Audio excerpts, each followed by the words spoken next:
Wala po ba kayong maisip gawin sa mga leftover na tinapay? Tara, gawin nating garlic toasted bread para di masaya. Hiwain lang po natin ayon sa gusto natin. Kaya lang kami po ay pandesal ang ginamit namin, kaya hiniwa lang po sa gitna. Kadalasan po kasi pag may natitira sa ating pandesal ay di na po natin nagagamit. Kaya mas maganda po kung lagyan natin ng twist ang ating pandesal.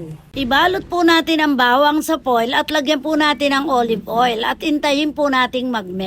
Pagkatapos po, ihalo na po natin ang bawang natin sa ating butter.